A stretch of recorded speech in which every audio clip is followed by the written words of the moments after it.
There's a really smart rule of thumb. I live by it. We all should.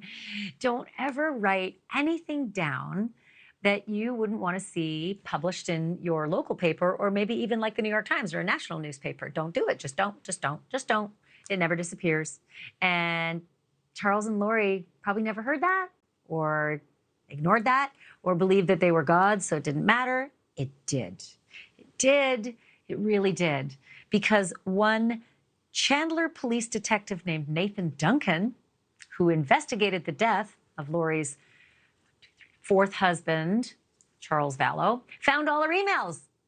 Oh, man. And then also found the ones that Chad wrote and that Charles wrote, and then told everybody in the court what those emails said. And it was delish. For starters, when Charles figured out what Lori was up to, sleeping around with Chad, the leader of the cult, this is what he wrote to her. Is he with whom you're having an affair? Trying to destroy another family? You're evil.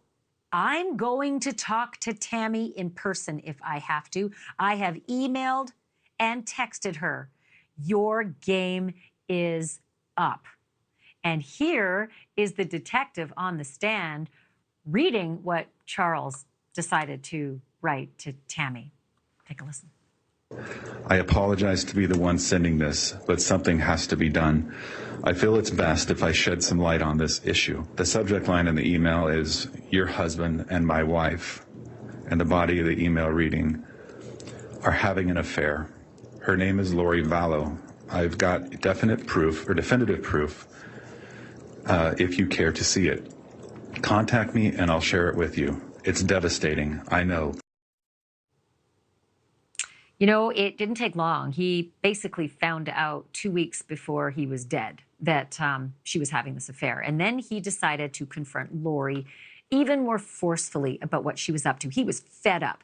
And this is what the detective read that he wrote to his wife, Lori. It's pretty intense. Take a listen. You accuse me of infidelity, but it's you who have been having an affair. It just keeps killing me. Maybe that's your goal. The fact you will continue to go to the temple after all you've done shocks me. There really is something wrong with you. I really don't want to do what I have to do, but you have to be exposed for what you really are. And 11 days after that, he was dead, which is fascinating. Here's something interesting. Lori didn't know that she was the beneficiary, or she was not the beneficiary of her now dead husband's life insurance. And she told her boyfriend, Charles, or rather, so many of them, Chad, this. And Chad said back to her, it'll be interesting if it got changed after he had 2 bullets in his chest. Hello. Lori texts Chad back saying, Charles changed it in March. He was probably Ned before we got rid of him. I will still get the $4,000 a month from Social Security. In case you're wondering who Ned is, that's the evil spirit that she thought was inside her husband, Charles. So that whole business about it was probably Ned, you know, before we got rid of him.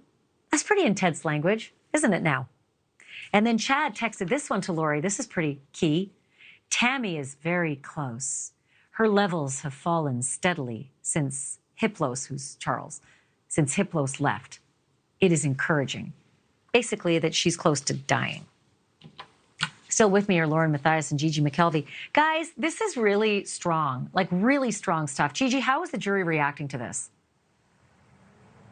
You know, they're shocked. It's so much to take in and I really think these jurors do not know much about this case based on their body language and their facial expressions. I mean, they're slowly, I think, starting to grasp it, though. They're starting to be able to put those pieces together. Lots of note-taking, but, you know, they are probably the most attentive jury I think I've ever seen covering cases. Thank you for watching. Go to newsnationnow.com to find NewsNation on your television provider. And don't forget to click the red subscribe button below to get more of NewsNation's fact-driven, unbiased coverage.